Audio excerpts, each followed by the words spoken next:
In 2014, a whistleblower at the Phoenix Veterans Affairs Hospital revealed something that should have been impossible. Veterans were dying while waiting for medical appointments, and the waiting lists that showed those delays, the lists that would have triggered oversight and accountability, had been falsified. Hospital administrators had created secret waiting lists. The official lists showed veterans receiving timely care. The secret lists showed the reality: veterans waiting months, sometimes over a year, for appointments that should have been scheduled within 2 weeks. At least 40 veterans died while on those secret waiting lists in Phoenix alone. And what you probably don't know is that the VA had been aware of systemic waiting list problems for years before Phoenix became public.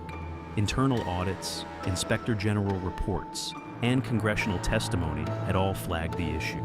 Nothing changed. So, how did this happen?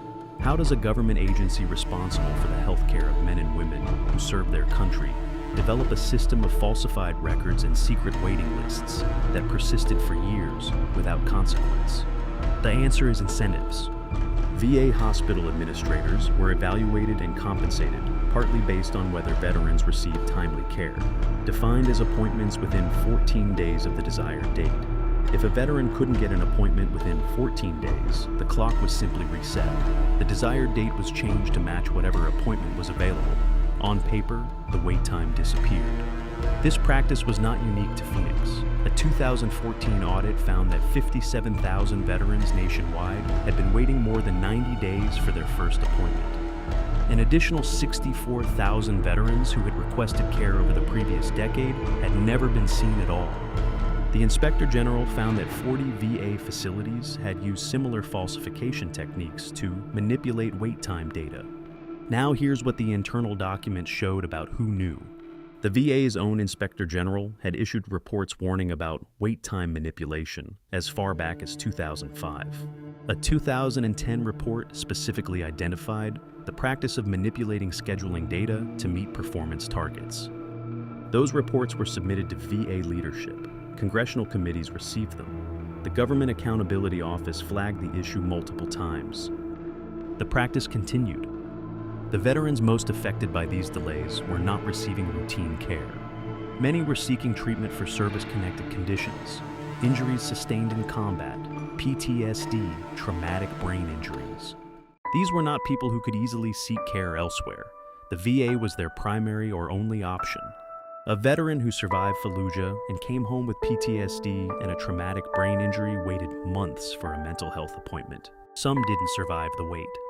The suicide rate among veterans is approximately 1.5 times higher than among non-veterans.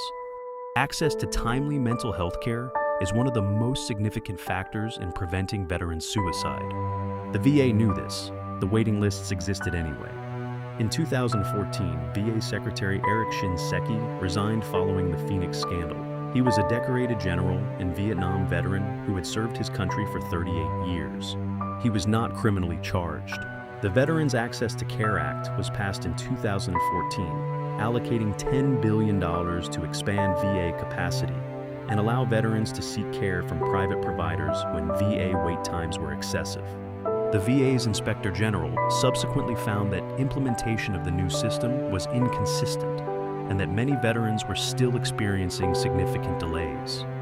In 2019, the Mission Act replaced the Choice Program with a broader private care option. Veterans can now seek outside care more easily when VA wait times exceed certain thresholds. Access has improved. The underlying systemic problems, chronic underfunding, staffing shortages, bureaucratic dysfunction, have not been fully resolved. As of 2024, the VA serves approximately 9 million veterans annually. It remains the largest integrated healthcare system in the United States.